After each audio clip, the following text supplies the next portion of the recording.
Hey, I'm going to do a test here for the audio. See, I got one person watching here right now. Whoever it is, go ahead and shoot me a message here on the chat and confirm that you can hear me.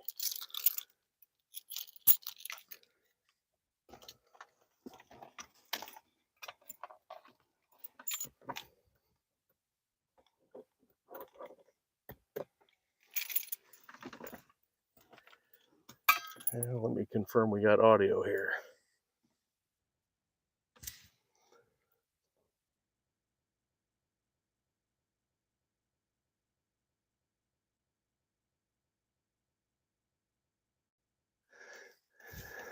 All right, we're going to go ahead and get started.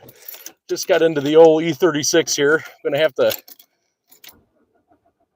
There we go. We'll get her started up here. Got to go clean the snow off the windshield. There we go, Dave. How's it going, man? So I've got my old school. I think they're called Polar Ice snow tires on here. Let me just do a quick little walk around for you as we're getting going with this. I know it's gonna be kind of tough to see with the dark here. I think. Yeah, let me try something out here. So for anyone who's curious, I got these Polar Bear. I don't even know what they're from. Vitor Polar Bear snow tires and some rusted out rear brakes. And hey, these ought to grip well enough for us tonight. It's real nice, packed, wet snow.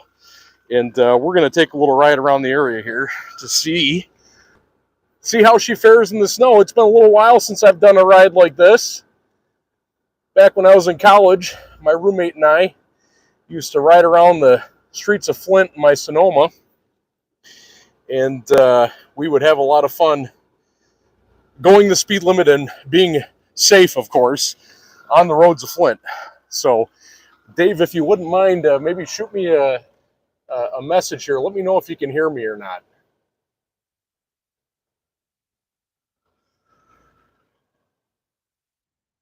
I don't know if you can hear me or not here. I'm new to this thing here. I don't know all about this live chat stuff.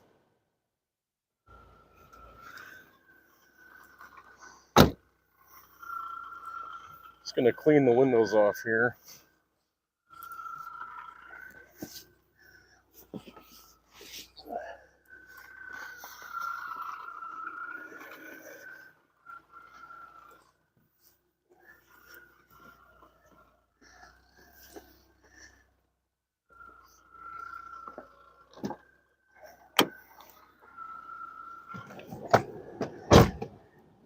Excellent. Thank you, Curtis.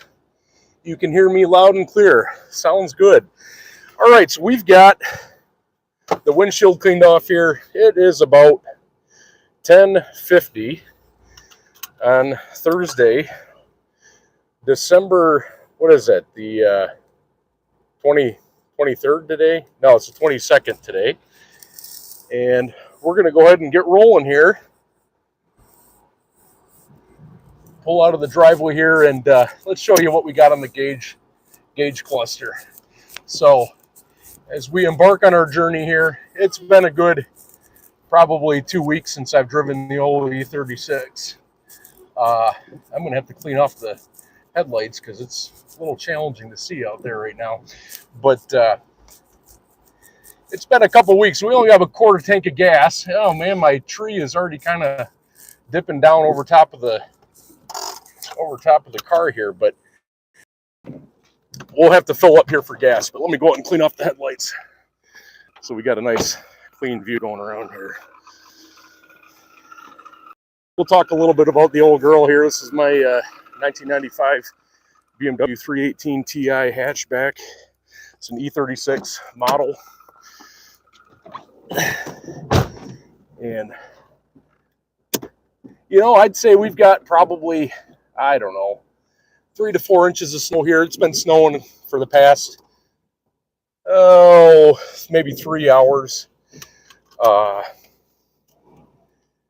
It's a real heavy snow. It's not too slushy, but it's kind of a snow that you'd really be able to pack down. but it's definitely not fluffy. So we're gonna drive out here, and it's just a little slick right now, but let's get we'll go up onto the one of the freeways around here, and we'll take a nice leisurely drive around. Ha! Yeah, Dave, go to the Green Hut. Well, you know what, Dave?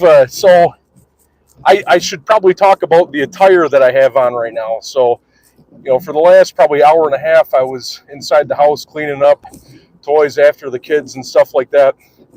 I've got my trademark orange mesh shorts on. I do have snow boots on, and I've got a white V-neck t-shirt, but I've got a nice fleece long sleeve shirt on here right now too. So, you know, just in case we get stranded somewhere, you know, we got proper attire on, but it's probably not attire to go to the Green Hut. I'm sorry, Dave. All right, let's go ahead and get this mounted up here. You guys can ride along. We're waiting for the defroster to kick in here.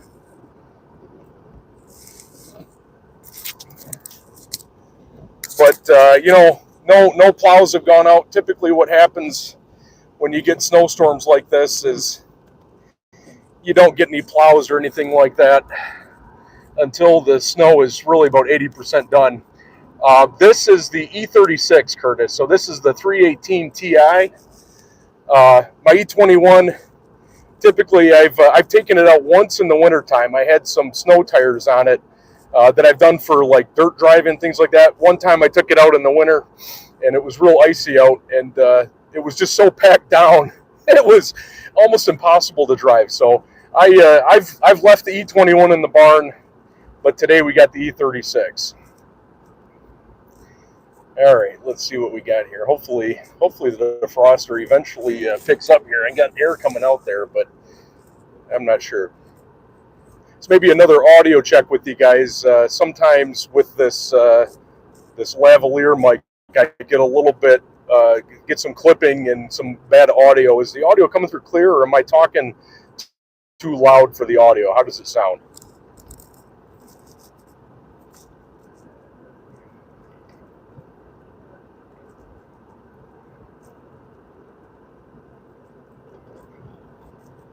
Excellent. Thank you, Curtis. All right, so we're getting up to temp here, and you know, the windshield still isn't really getting any of this inner fog off of it here, but we'll do just fine. So a couple other things here we had to take for the road, and when I get to the gas station to fill up, if we get that far, I'll show you what I got in the back. But if you guys look back, probably about May time frame of this year, my brother and I installed a winch on the tow hook, basically the tow hook connections for this E36, and we took it up on some of the logging trails up north, and I got that winch in the back, got a couple of tow straps in the back. You know, with how far away trees are off the road here, probably not going to be able to use the winch if we get into too much trouble. But, you know, at the end of the day, hey, if we need the winch, we got that. But we got two tow straps, too. So I've used those a couple times when we're in a pinch. And, you know, we've worked out fine. All right. A couple of other essentials we got in the car here. I brought a banana with me just in case I get stranded for too long and I need some nourishment. And also have a nice 20-ounce mug of coffee to hold me over, help jack me up a little bit with the caffeine here, sort of late in the day. So right now, oh boy, yeah, you know, she got a little squirrely there. Yeah, it looks like my tech, so my speedometer just decided to die on me. So, you know, it's E36 problems right there. But you know what? It's actually a little slick underneath, even for these polar bear tires. It's a little slick underneath the snow here. Typically, I like driving in the heavy snow because it'll give you some good grip. But you know, we're in a couple of ruts here where, oh yeah, she's pretty slick here right now. We'll just have to watch it when we slow down. coming up the stop signs and things like that. And we'll get on the freeway here and see how everything goes with that. So yeah, she's pretty slick out here. It doesn't take much to lock up the wheels. Another technical thing about the E36 here. I had I think I had a wheel sensor issue back when I bought the car. Oh yeah, she's real slick. And the ABS never worked on it. So what I ended up doing is I pulled the ABS pump off of the car back in 2013 when I did some brake work and so forth on it. And it's just got basically power brakes on it, no ABS right now. I put the some E36 M3 front calipers on it because the stock calipers were pretty, I would say, anemic to the point of where you slam on the brakes at 50 miles an hour and they wouldn't even come close to locking up. I like to be able to sort of be right on the edge of locking the wheels up when I'm slamming on the brakes. But oh, hey Josh, how's it going? Just saw you pop up there. Yeah, so we're probably a good 3 to 4 inches. Oh, I told oh, well, look at this. We got a snowmobiler up on the road in front of us. I've been told driving snowmobiles is not allowed on the roads around here unless you're in the right of way, and that's down in the ditch. So, this guy in front of me, I don't know what he's doing. He's there he goes. He's pulling off. He's probably watching me on the live stream right now, and he knows that I just caught him driving on the road. He shouldn't be doing that. But anyways, yeah, Josh, we're probably 3 to 4 inches. I have posts from our brethren on the west side of the state. I think they're about 8 to 10 inches already today. They get a lot of lake effect snow. But honestly, the temperature, what we got around here right now is really right about 32. So this is a real heavy snow when it lands on the ground. But obviously, as you can see, none of it's melting at all. So it's pretty well just sticking to the ground. As we were talking about, the brakes here on this E36, E36 M3 front calipers and rotors, I modified the spindle to get the E36 caliper to mount up to the standard TI E36 spindle. I found out as I was doing it, it's different than what we've got, than what the E36 M3 is. Maybe I'll do a little how-to on that in the future and tell you guys about what we did to get the M3 brakes to work on the front of this without having to swap out spindles. And a little background on that too, I put some Suspension Techniques ST coilovers on this as well when I bought the car. And, basically the shocks were blown out on it. So put some ST coilovers on it. That's what's on it right now. We got it raised up a little bit in the front, back squats down a little bit, kind of some rally style. A little bit of the rear, sort of rear down low and front end up high. And that's how I've driven it really since like 2015. But yeah, stock E36 Ti rear calipers and rotors on it, which for people that maybe not be familiar with the BMWs, it's really the same as the E30 rear caliper, rear subframe, and everything is actually the same as the E30 rear subframe and calipers. And basically, let's see, we can see our speedometer still isn't working here. But we've got a 5-bolt rear end on the E36 Ti. And a lot of guys actually want these Ti rear subframes and corners, basically, with the wishbones on the E30s, because then they can convert to the 5-lug conversion pretty easily that way. So, that's another reason why. Oh, look at that. We got a Saturn. I don't know what that is. A Saturn just went by here. And look at this. We got some plowed roads over here. So it looks like, oops, I'm not going to turn right there. I thought I was going to turn right. But, basically it's got an E30 rear end on it with 5-bolt calipers. And I think, Curtis, I might just missed it, but I think, did you ask me if I have a limited slip on here? No, I don't. I still have the open diff on it, which comes stock with the E36 Ti. In the future, though, if you guys have seen in the other videos, especially on the trail riding video for this car, I do want to do an all-wheel drive swap, which I know it's very heavily involved, a lot more involved than just a straight up drivetrain swap. I'm going to put an E46 front subframe on it, and probably a 6-speed transmission with the transfer case. And at that point, I'll probably do a limited slip in the rear just to help out a little bit with the grip. Probably leave it an open diff in the front. But that's kind of a pipe dream right now. But it's something I'd really like to do with this car. Really doesn't have a lot of, there's not a lot of value in this car at all. Yeah, for sure. At courtesy, I got a Subaru at home as well. It's got just the summer duty now, but I caught the all-wheel drive bug back when I got that Subaru. And with snow tires in the snow like this, man, it really hooks up. And I'm half tempted. I might actually take it out tomorrow. We'll see if we'll get the Subaru out in the snow tomorrow before we get a lot of salt on the roads here.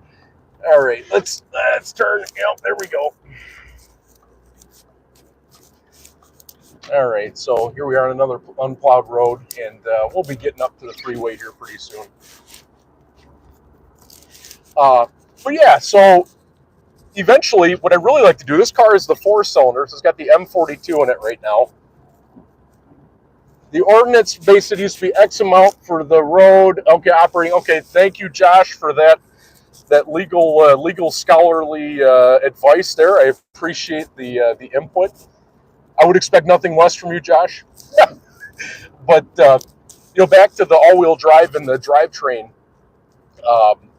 I really want to do probably like an M50, M52 motor in this. My dream is to have maybe like an S50 or an S52 from an E46, S54 in this car. But those are getting harder to come by. They're higher maintenance. So if I do like an M50 or an M52 and turbo it and get her up to over 300 horsepower with all-wheel drive, that ought to be pretty fun and pretty much on par with what the Subaru is. But yeah, this car itself, so maybe a little bit of history on this E36. I bought it back in 2013.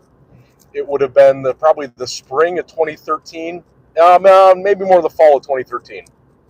And picked it up because I had wrecked my Sonoma on a cold night in January, and could no longer drive that in the wintertime, or no longer daily drive that. So I was daily driving the Subaru for a few months. And I'd always wanted an E36, sort of at the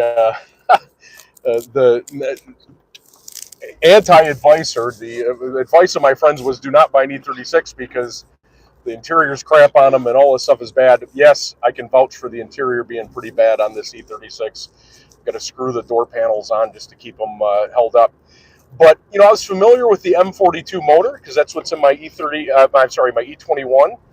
And I wanted really just a small, fuel-efficient car to get around town for daily driving. And found this E36 locally on Craigslist back when Craigslist was still a popular thing. And basically picked it up for $1,100 with a bad head gasket on it, 85,000 miles, Florida car, had been in Michigan for 1 year, and fixed the head gasket on it. And really, I've put 55,000 miles on it since. We're at 141,000 miles on this car right now. So basically, picked it up back then, actually, my buddy Jake Barkell, Classic Daily, if you look up Classic Daily on YouTube and on Instagram, I traded him the cracked head that came off of this car, along with a 6-pack. I'm sorry, it was a 30-pack of PBR for the replacement head off of one of his motors. That basically a mock-up motor that he had a bad thrust bearing on the crank. We didn't know whether or not the head was good or not, but what the heck, we slapped it on, and here we are, 55,000 miles later, and life is good. But anyways, put the head gasket on it, and honestly, for winter driving duty, she's been pretty good. I had to replace the tie rod boots on it earlier actually sort of late summer this year to kind of prep it for winter time. Been driving around with cut boots on it and bad outer tie rod ball studs for God knows how long, including when I went on the trail there and up at the logging trails there, went on the trail and basically we had the cut boots when we were down in the mud. So when I did the tie rods on that, it was sort of a welcome sight, I think, for the car to get some attention put in the ceiling areas. And yeah, we're just gonna just basically slide through this intersection here, and I'm gonna go ahead and turn around. Well, actually, you know what? We'll just back down.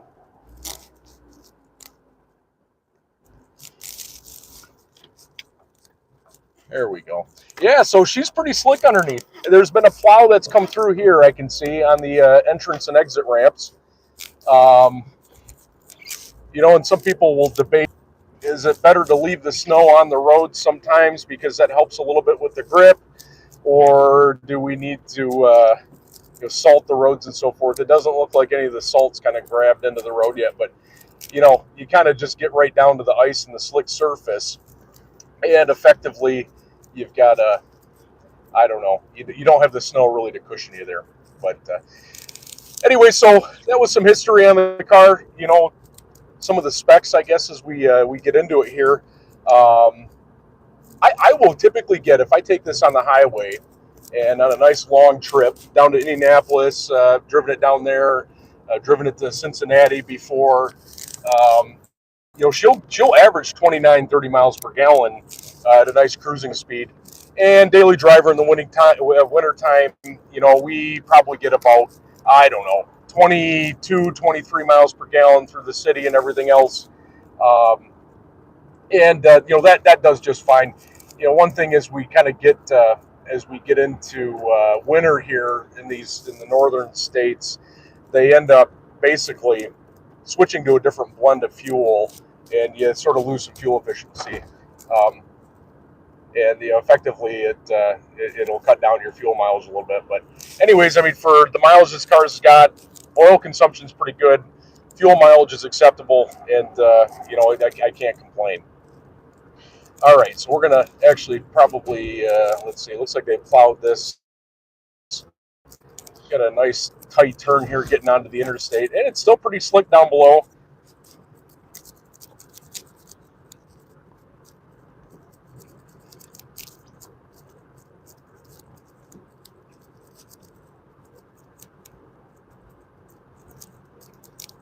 So I guess props to the county road commission guys, because looks like they've been cleaning up the freeways at least here.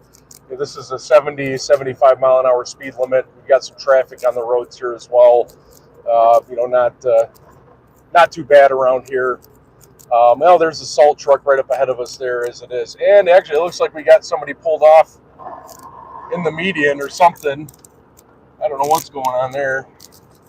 If I was in the Subaru, I might be tempted to hook up the tow strap and pull somebody out. But it looks like our salt truck is pulling over there. We got quite a bit of slush here, though, too. So, it's it's slushy. It's not something I would want to drive over probably 45 miles an hour in, because it's hydroplaning is bad enough in a light car, but when you got the slush like this, it gets a little hairy. We're also at that point where you can't really see the lines on the road very well, so you kind of have to trust the guy in front of you to be going the right direction. Listen for the rumble strips as well, just in case you start kind of going off the road. And again, the speedometer's the speedometer dropped out on us about a mile into this journey, and I don't know how fast we're going, so we're just going to go with the speed of the flow of traffic here. So maybe another little story time thing for everybody. So back when I was in college, I went to college down in Flint, Michigan, and had the Sonoma back then. Sonoma, I actually took my driver's test in that truck when I was 15 years old, and it's been in the family. Basically, my parents bought it new off the lot. Believe it or not, back in 1998, 1999, I think it was right around 10 grand for a new Sonoma with all of the discounts and everything it had on it back then. But basically picked that up, and my sister drove it for a year or so. Then I picked it up. My parents gifted it to me when I graduated from college. I drove it for a while.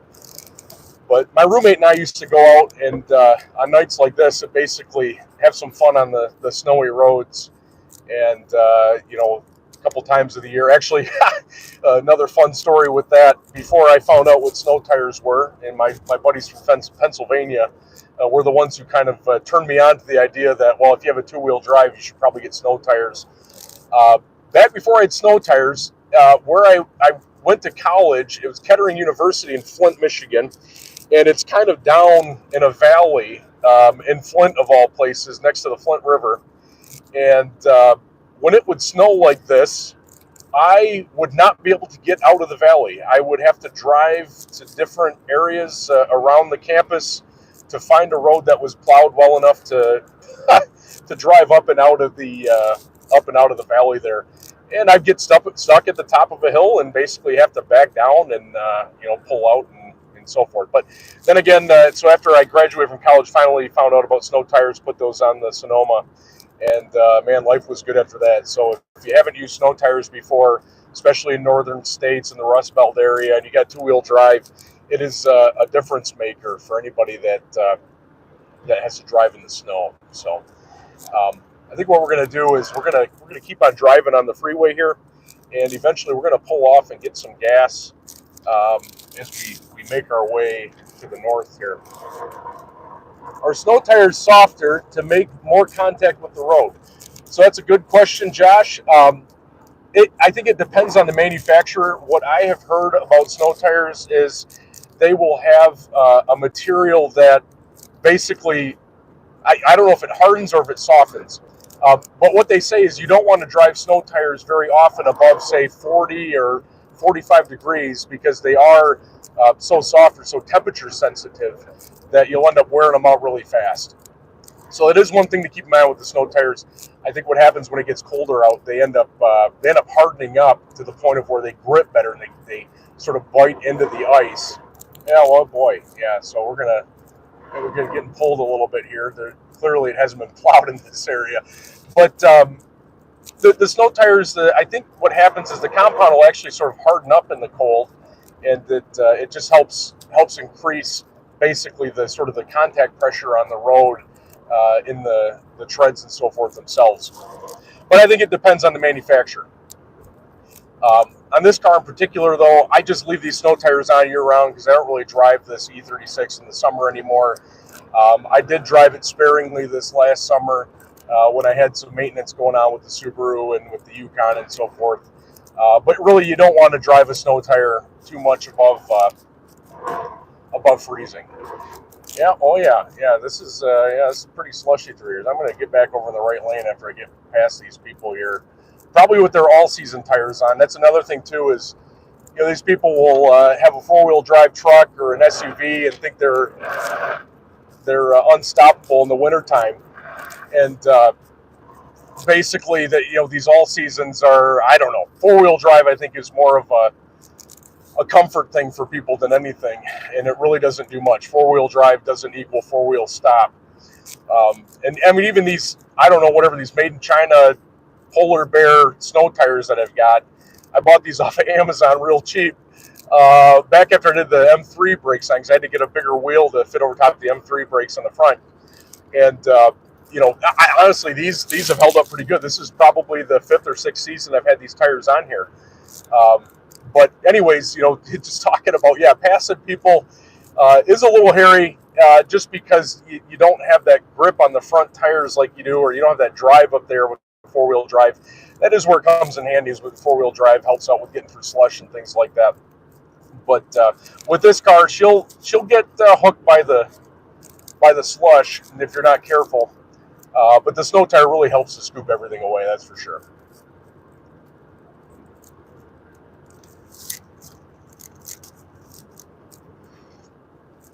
So I got to be honest with you guys too. This is my first live stream I've done. I've contemplated doing live streams at different events and so forth that I go to. My brother and I might be heading up to Snowdrift up in the northern lower peninsula of Michigan here come February timeframe. And I think I might live stream some of that. It's pretty intense. It's pretty cool to see it, depending on how many people we have come along.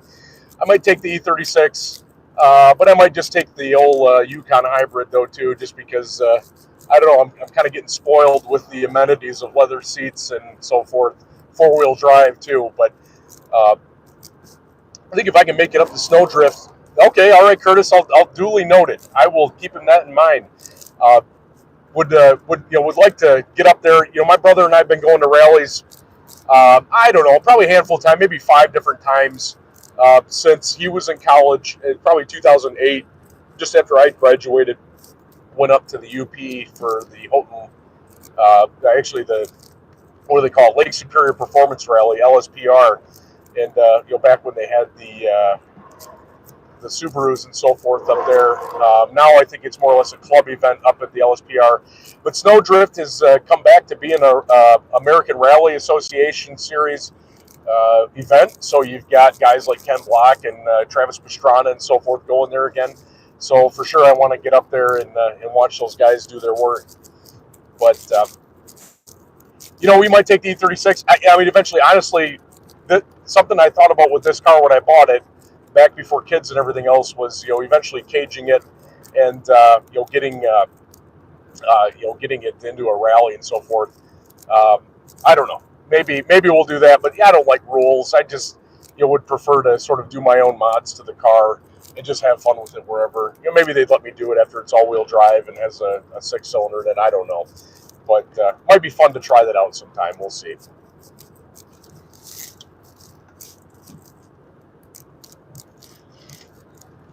All right, we're going to go ahead and stop off here and get some gas. As I'm filling it up, I'll show you guys what we got going on in the back with the winch and the other amenities that we have to bring along for a super high intense ride like this.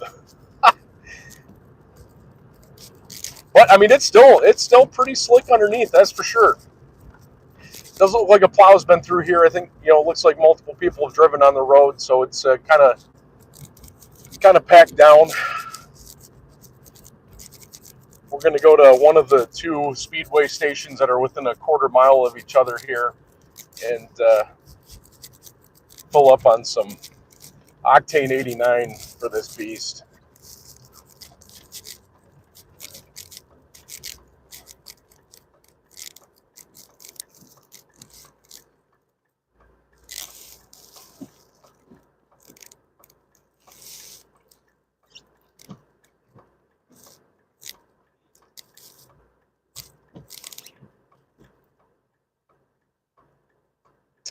So Curtis, the question, get to your question there too, Josh.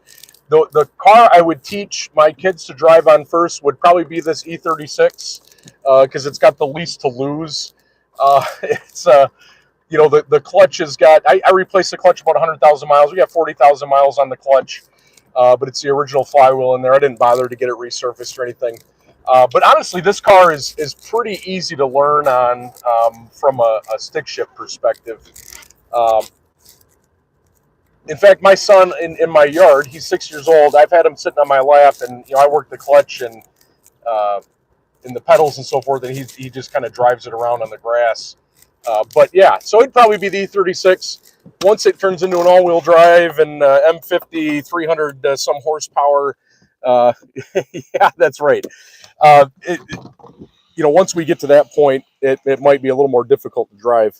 I'm going to do a battery check here real quick too. Oh, we're good. We got 78% of battery left. I'm going to go ahead and get the pump started here, and then I'll show you what we got in the back end. Give me just a moment.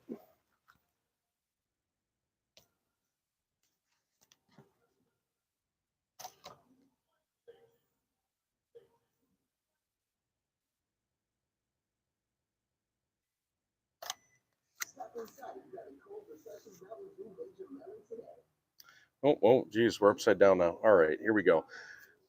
No, I would not like a car wash today. If I take this car through a car wash, I'll probably end up losing some of the really highly prized rust and patina that I've got on it. Josh, to answer your question, we do not have unleaded 88 up here. I don't know. I just you got to run 89. That's a little higher compression engine, just stock from the factory, and you just got to make sure that you don't detonate in here. So let's take a look at what we got in the back here. We got a snowplow pulling up behind us. So here's the Badlands special here from Harbor Freight. Picked that up before we went off the trails last year, and got my trusty snow toe strap here. This is the one I used to hang out the back of my Subaru when I go to the rallies and so forth. Back when I drove that in the wintertime. Some jumper cables. I got a nice charging cable down here for the phone if I need it, and then I got a come-along strap here too, just in case we run into real bad trouble. All right, 6 gallons here, so we're probably getting close. I'm not gonna, I don't know, maybe we'll do a full tank here just to get some fresh fuel in there. So bear with me for a couple minutes here. Yeah, I'm wearing shorts.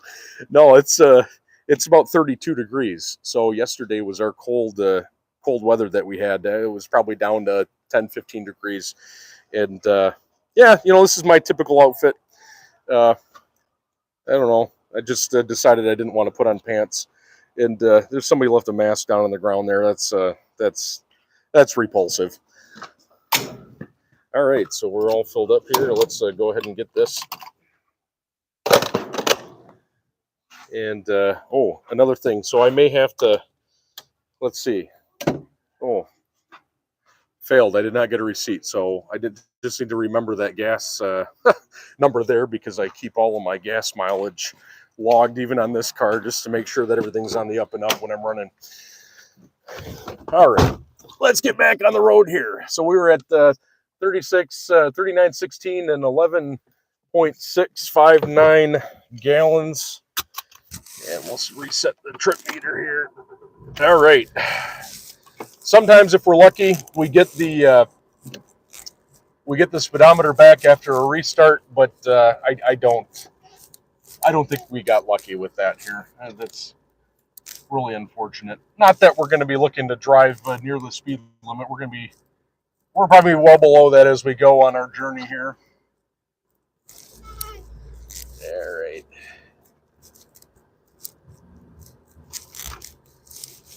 Oh, goodness gracious.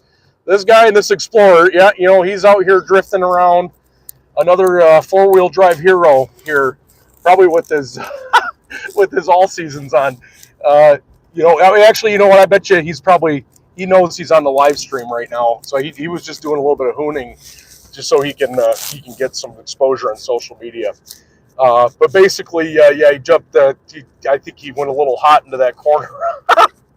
That's funny. Yeah, hopefully you guys were able to see that online when the guy tried to turn there. And he's taking off, man. This guy is on a tear. He's on a mission. He's going to get where he's got to go tonight.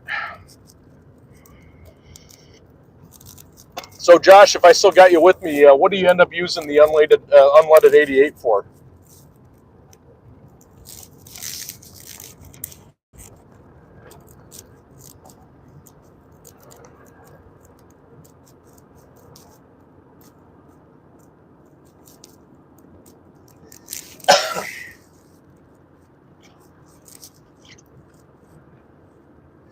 You know what? Now that I think about it, actually logging my gas miles this trip is completely fruitless, because with my speedometer not working, I'm not logging any miles either.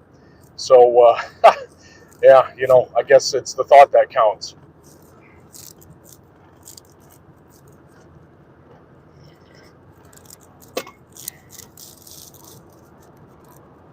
Okay, all right, well, that's good.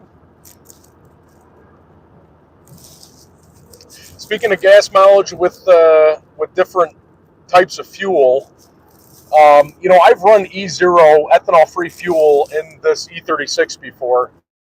Unless I'm on a real long trip, I really don't see, you know, the gas mileage savings. Typically, I think you end up seeing a little bit of gas mileage savings when you've got lower ethanol in it, just because you've got, you know, more energy content in the gasoline before they introduce ethanol. You know, for example, if you run E85 in a car, you probably get, you know, 30 to 40% less gas mileage. And you know how that translates to tuning. When you're tuning an E85 tune, typically I'll start out with like 37 to 40% higher. Take my VE tables from the Octane 93 Turbo tune, and I multiply that by 1.4, and basically that's my starting point, and I kind of go from there. So you typically end up burning a bit more fuel. It's depending on the gas mileage you get out of it, you can be a little more cost effective. For sure, yeah, you'd definitely be running lean on that for sure. Although Josh, I turboed on my M42 E21. I upsized the injectors on that and put E85, and man, it's about a 25, 24 horsepower difference under boost, because you can really crank up the timing at that point. But yeah, for sure, don't put E85 in a regular vehicle that doesn't have a flex fuel sensor on it. That's for sure.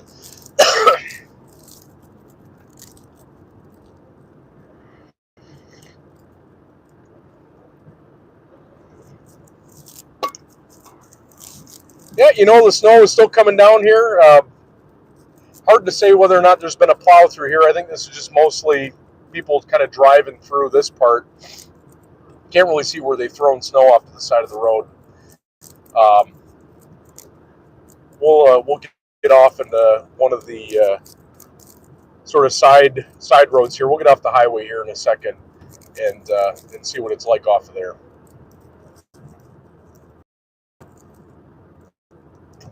But I tell you what, we got semis up ahead of us. I think we got that Explorer up there too. He decided to slow down a little bit when he got up to these semis. I don't think he wanted to jump out in the left lane and pass them. But these guys are risking their lives to get the freight moved just before Christmas for all of those little kids expect the toys from Santa. So let's see. I tell you what, though, yeah, you get off into the wrong part here, and you'll end up getting hooked by the slush, which I mean isn't uncommon. But the first couple of times when basically the first snow of the year, if you get hooked by the slush, it's a little unsettling at first. And looks like both of these semis, oh, look at that, they're pulling out here. We're going to try to pass by this guy. There's another semi up the road going a little bit slower. So, anyways.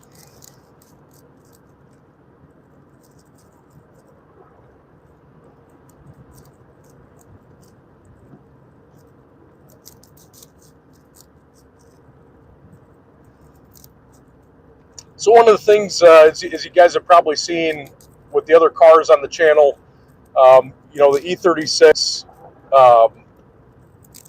Oh, that's unfortunate. I think, Josh, didn't you have do you have a Bonneville or something? I don't remember 100%, but with the other cars I got on the channel though, yeah, Explorer, he's in front of me right now still. I think these semis, maybe they could sense the energy this guy had to get past them. They decided to go in the left-hand lane.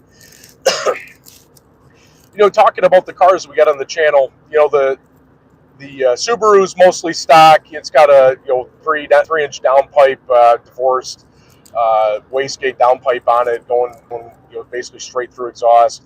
We got this E36. That's basically stock, except for the M3 front brakes on it. My Yukon 2011 also pretty much stock. It's pretty much a daily driver. I want to keep that nice and reliable. But the E21 and my Sonoma both have pretty heavily modified systems on it. Grand Am, I see that. Yeah, okay. Thanks, Josh. How much does the E21 weigh? I have never had it on the scale, but I think stock they're about 2,400 pounds, and I have stripped the interior on that. Still the 4-cylinder up front, so I'm probably down around 2,200 or so. Yeah, that's probably about what I should actually get that weighed sometime. But I mean, power to weight on that thing. My goal when I did the turbo on the E21, I wanted to get close to the power to weight ratio of the Subaru, which is hair over I think 3,000 pounds and 300 horsepower from the factory. The BMW, the E21 on E85, it's pushing 253 horsepower. That's at the wheels as well, and that's on 15 pounds of boost. So power to weight's pretty close to the Subaru on that. Handled, I mean, I've done more suspension work on the E21. It's definitely not a sort of daily driver type of car. It handles better than the Subaru because I can basically do throttle induced oversteer on it. Subaru definitely hooks up though with the all-wheel drive, that's for sure. But eventually, I'd like to track the Subaru, kind of compare some times between the E21 and the Subaru. But yeah, every car has got its own purpose, and they're I like to mod them to basically meet the specific purpose that we're looking for. So.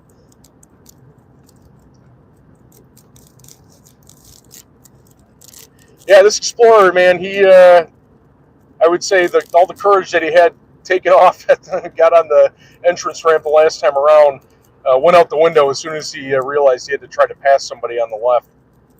But I think what we're going to do is there's a roundabout up here. We're going to go ahead and get off up here and take a side road and see what the side roads are like.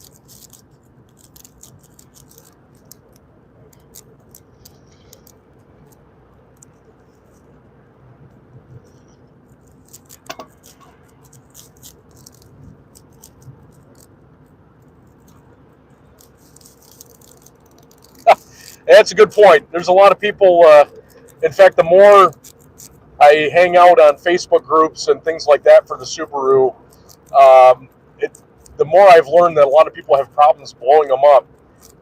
Mine in particular has got, I think, about 127,000 miles on it now. I did the timing belt and all the maintenance you got to do to keep them up to snuff. She runs real good. Maybe we'll do a modest track day. We won't push her too hard. Still the original motor in that one, original drivetrain aside from the clutch. So yeah, maybe it's not the best idea to go ahead and track that. I don't know.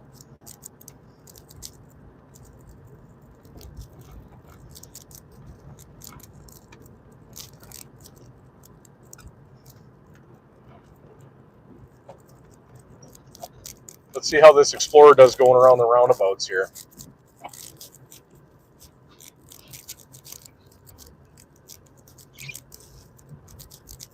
Oh man, he's sending it. He's not. Yeah, he's just. Yeah, it looks like they put salt down here too. So yeah, I guess that wasn't as exciting as I expected it to be, especially after his last his entrance onto the freeway. Looks like they salted this area up here pretty good. We're getting the snow there, but yeah, it's got some slush on the side of the road. They salted up this overpass here. We're going to go ahead and take this side road back and see how everything turns out there.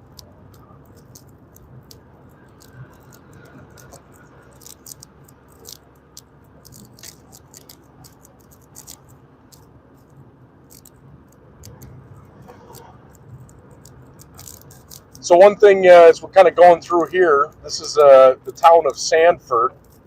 And if you guys do a little bit of research, back in 2020, about May timeframe, we had a series of dams collapse from a big rainstorm that happened to the north of here. And I would say Sanford probably took the brunt of it and basically flooded out the whole town. People have recovered there. A lot of businesses ended up closing. They lost some parks and things like that, but helped out with a cleanup on this back. It was last year, back in the summertime, and I mean a year later they were still really cleaning a lot of things up. The thing here in sort of the middle of Michigan, there's like I said, a series of dams that basically stretch from Midland all the way up to north of Gladwin area there, and they created a bunch of reservoirs. And the people, it really brought a lot of commerce and so forth, a lot of business to those areas that were otherwise sort of swampland until they did that back I think it was in the 1920s. The problem is a lot of these dams are 100 years old. So that dam, it was up actually on Wixom Lake. That dam collapsed, and it was just kind of a waterfall effect from that point forward. Down to Sanford Dam collapsed, and also the Smallwood Dam up near Gladwin had also run over, and basically it really Sanford just got the brunt of it here. But I think they're back on the up here, and that's good.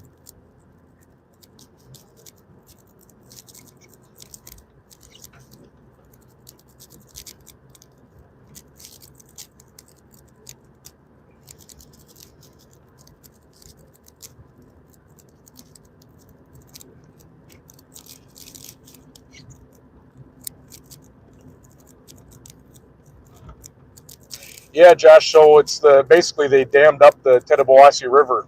I think really all the way up to the Secord Lake. I think was the northernmost one there, and that dam, pretty big. But it's up on the Tittabawassee coming all the way down from the north, and I think there's 4 dams coming all the way down. Right now, it's really diminished down to not more than really a maybe 20-foot wide river with ravines, and we actually got some trees starting to grow up there. But there's been a lot of money that's been sort of infused back from the state, and I think some federal funding that's going to help get the dams repaired, and hopefully by the end of this decade, which sounds kind of ridiculous, but the end of the decade's only 7 years away now.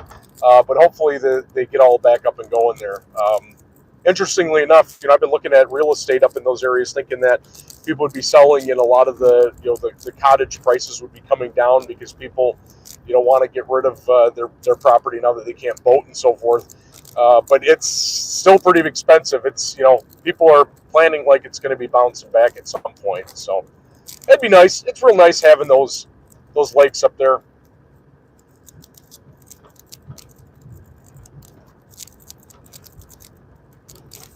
We're on the side road here. Looks like maybe one plow went through here. Seems like Midland's road commission is on top of their game here, keeping the roads clean. But I tell you what, this isn't anything like some of the stuff I've seen on the people, like I said, from the west side of the state. They were getting 10 to 12 inches, and I've been telling my wife for the last 5 days, the weather reports are saying you're going to get 10 to 12 inches total between now and the end of the day on Saturday. And I would say 90 times out of the last 91 times they've said that, it's been less than half. So I bet her $20 that we're not going to get more than 4 inches of snow at my house. Now, maybe locally, Midland, Bay City, whatever, you get some big snow, but honestly, the snow is kind of slowing down here. Maybe it's just breaking up a little bit, but I honestly don't think we're going to get that much snow. Now, it sounds like we're going to get quite a bit of wind and maybe some ice tomorrow. That's probably some cause for concern with the power grid.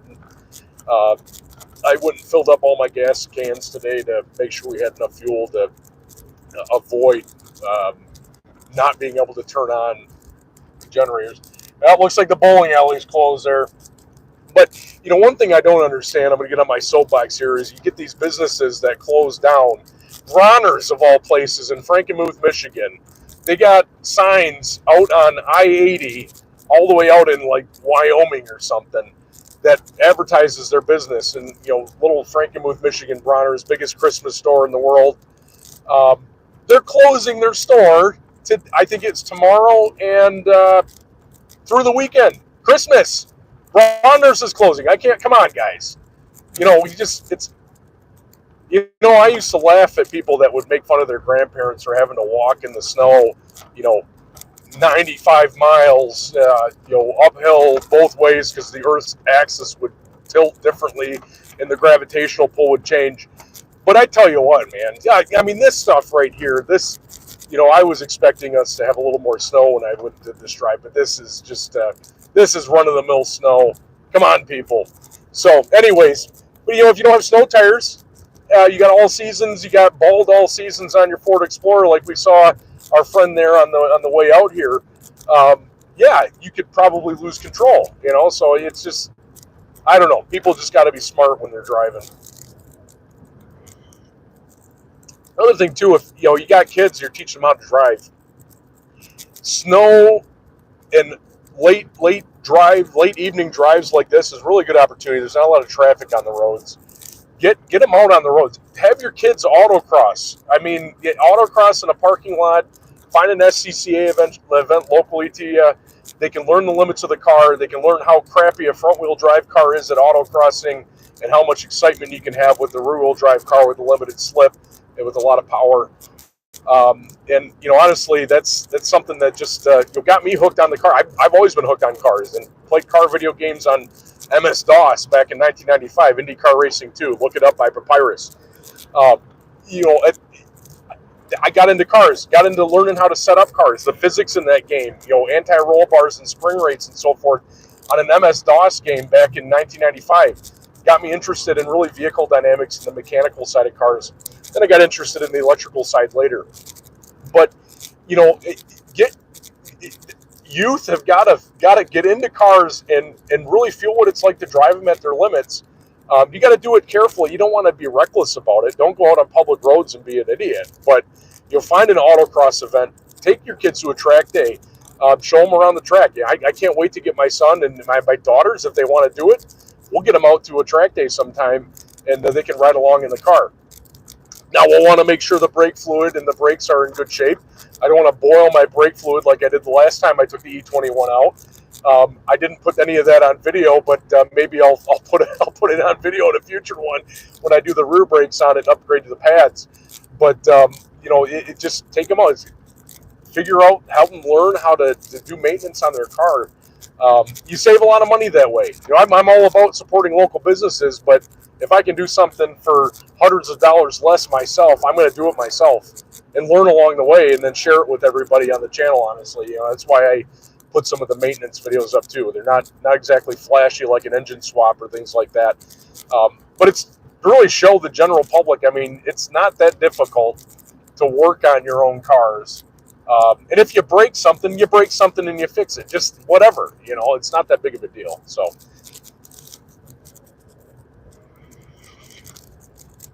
anyways, maybe a little more about the brake fluid story. I'm actually very ashamed to admit this, but took the E21 out on a track day. Oh, there we go. See, we're getting hooked by the snow here. Took the E20 out on a track day, E21 out on a track day, Granton Raceway last year, and one of my buddies at work, I said, "Hey, what all about this? What all about the track day at Granton do I have to watch out?" He's like, "Hey, if you're going to be driving it for more than 15, 20 minutes, make sure you're not pushing it too hard." So I kind of had, on my little dash, just keeping an eye on it. Okay, if I get to 15 minutes, say, okay, let's see what this guy's talking about. Well, the first time I pushed the car really hard for 15 minutes, my brake pedal went right to the floor. And I think my father-in-law was with me in the car at the time, and I'm thinking, oh goodness, this is not a good thing at all. But luckily, I wasn't pushing it too crazy to the point of where I'd go off track and wreck it or something, and I was able to pump it back up. But I boiled the fluid on my brakes.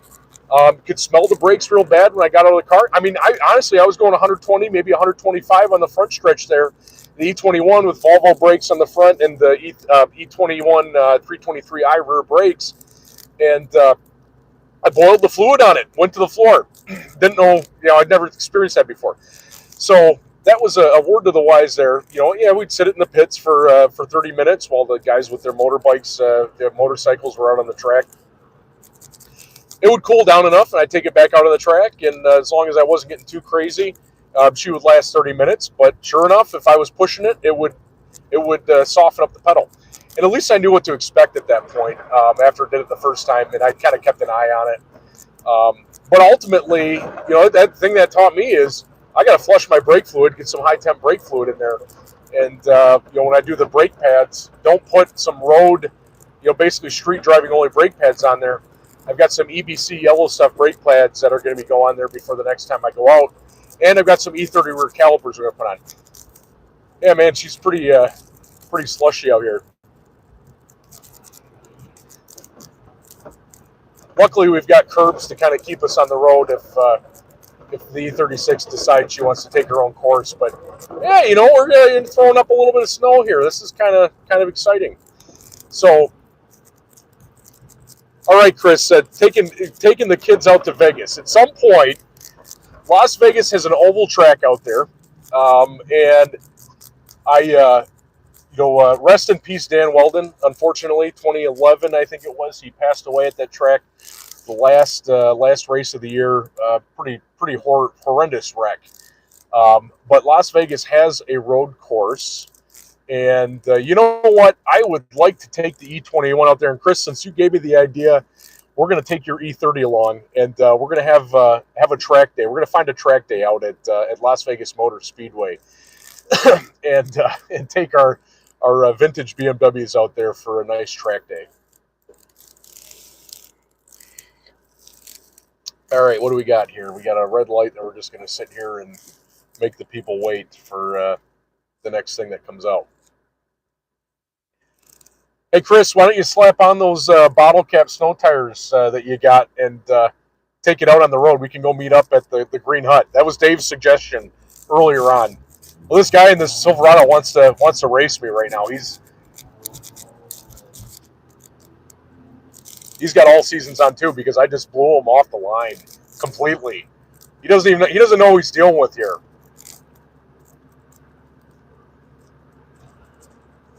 Driving ropes. Yeah, well, you know, Chris, I've got mesh shorts on right now. I do have a Snuggie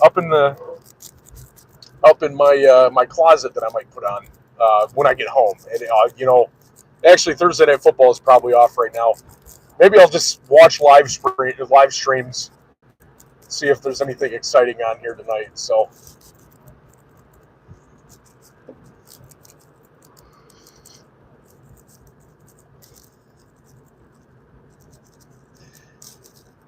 Actually, this has been kind of a fun experience.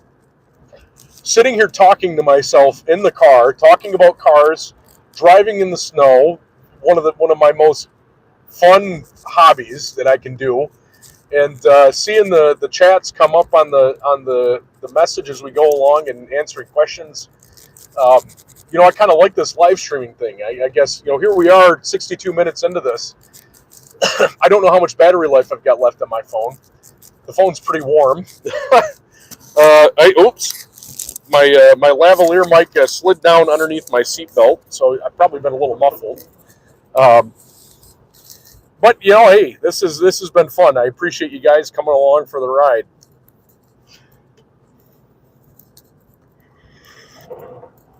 The other nice thing is I can see text messages also pop up when I'm live streaming here. So just in case the kids wake up and we've got a crisis brewing at home, I will see that instantly, and honey, I'll be right home, just in case. So.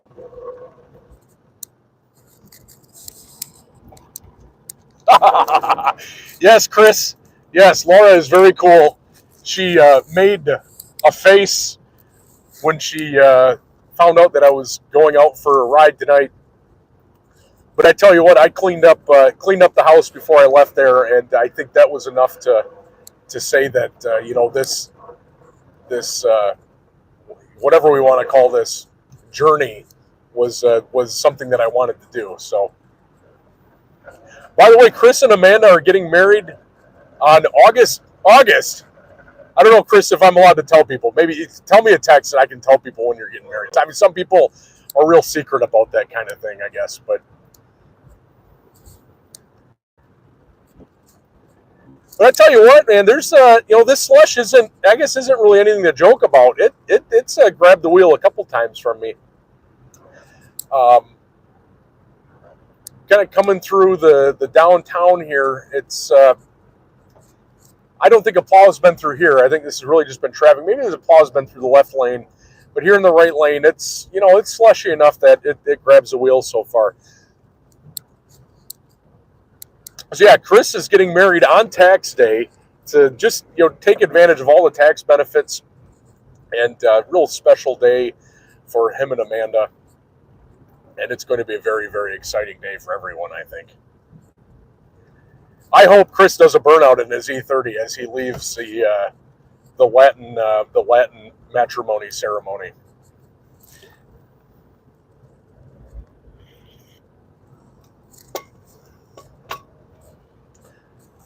We do a quick audio check here, guys. How's the volume coming through? Is the audio clipping at all, or are we pretty clear?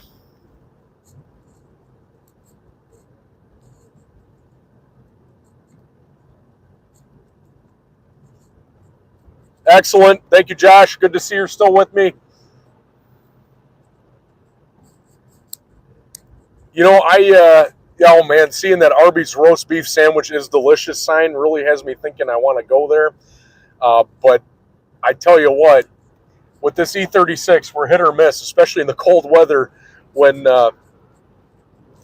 we put down the window. Sometimes it won't go back up, and that ends up being a pretty big problem, especially on a cold day like this. You don't want snow flying into the window. That's never a good thing.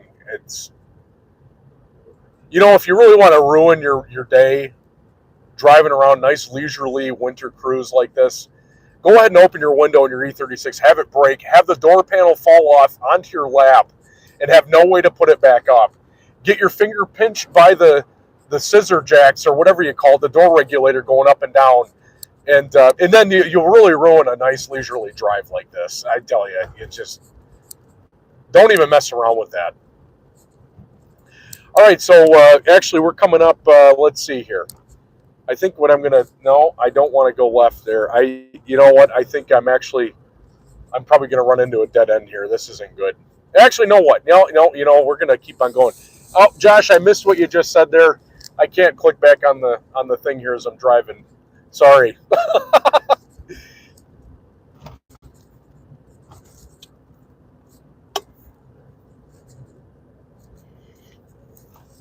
All right, let's see. Okay, let's see. Enjoying the familiar streets of mid-Michigan. Yes. Yeah, there you go, John. That's a good idea. Maybe we could do a Christmas light tour. Not many Christmas lights here in the businesses of this area. Oh, it looks like somebody did a nice little donut in the intersection back there. But she's still pretty slick around here. The back end wants to break loose, but I tell you what, even with these old snow tires on here, she'll still hook up good enough that it just doesn't just completely break loose and send you crazy.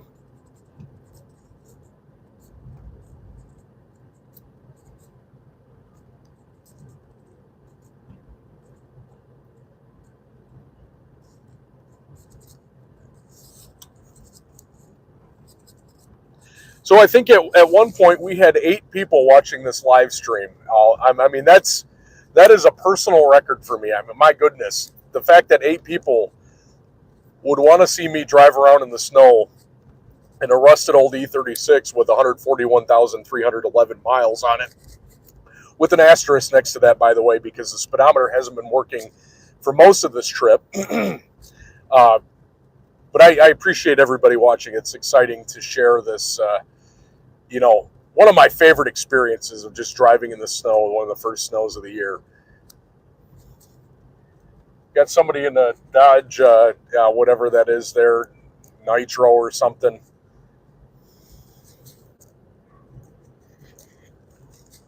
Another thing, talk about a little bit, back before probably the 1950s or 1960s, every truck and car was rear-wheel drive.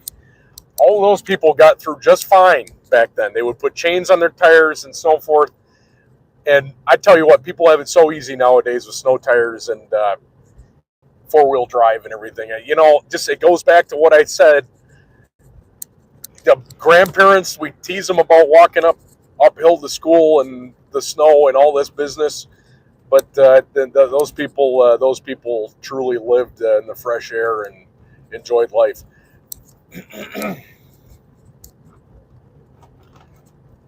And all we do, all we do here is just drive around in the wintertime. And this is considered leisurely pace here as opposed to something that we have to do. So, anyways.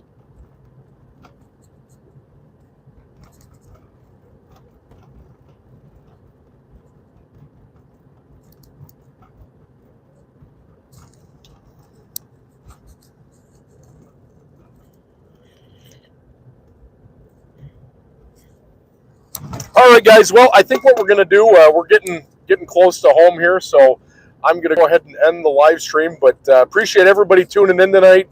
Still got a little bit of flurries coming down. Nothing too serious.